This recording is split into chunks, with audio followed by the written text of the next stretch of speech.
Assalamualaikum warahmatullahi wabarakatuh. Hello everyone, my name is Suci Ardiani, student number 2324011. Today we will discuss what is gender in the workplace. Before that, let's find out first what is gender actually is. Gender is social difference between men and women, which include roles, behavior, and identity controlled by society. While gender in the workplace is the roles, behaviors, and opportunities associated with men and women in the workplace, which include equality, discrimination, and gender stereotypes.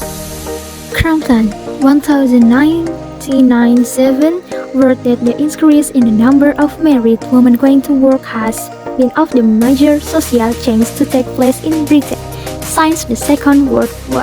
Cole 2000 also wrote that economic independence, work outside the home, has been seen as practice of freedom for women.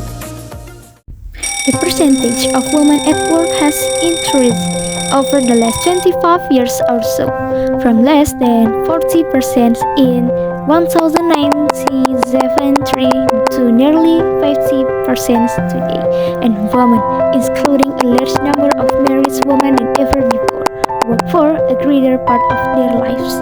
Most of the women worked within the so-called segregated labor market, which is worse conditions and for less pay. Some middle class women may have access opportunity in some professions, but this is only 20% compared to the overall numbers of women working. Participation rate among young women were relatively high, falling sharply as women entered their childbearing years and stayed at home to bring up their children, but started to rise again from the 30s as women returned to work, usually after the youngest child has started school. The next material is women non-standard employment. In over 19 and early 20th centuries, the trade union movement in Britain struggled to make secure full-time work was available to all adult mandates.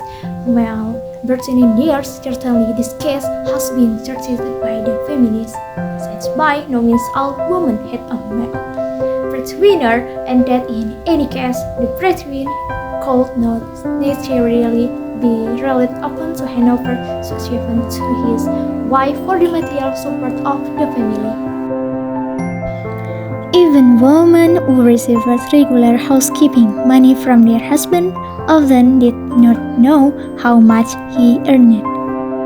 Not all standard full-time employment, therefore, has necessarily been secure and well paid. Women have held disproportionate number of such relatively poor jobs. However, in the last decade, the participation of government full-time job has been declining, and the proportion on standard job has been increasing. Standard employment includes part-time work, self-employment, short contract, and subcontract work, as well as home working. The distribution of non-standard employment is different for men and women. Women predominate amongst part-time workers, although the participation of male part-time has been rising. Women are also more likely to be in temporary work than are men. Part B. Part-time employment. Part-time work is also predominantly a form of married women employment. In 1981 survey by Martin showed that 52% of women returning to the labor force after a break for childbearing went back in some kind of part-time employment.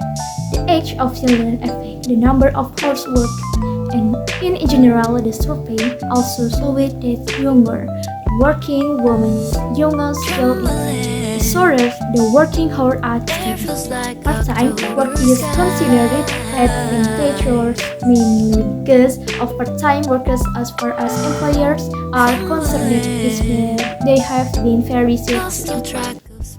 Employers do not have to pay national insurance contribution for employees with weekly earning below the lower earning limit. And part-time employees have to take longer to accumulate employment protection right than the full-time employees. Part C. Home working.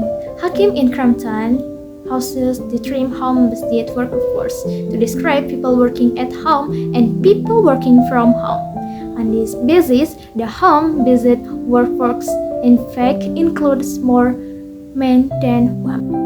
Workers themselves might be unsure of their status, are they employed or self-employed. For example, studies of home working have revealed that lower level home workers are almost invariably women. This studies also suggest that home working is not particularly well paid, a found that the gender and ethnic inequalities in the wider society were mapped onto employment in home working.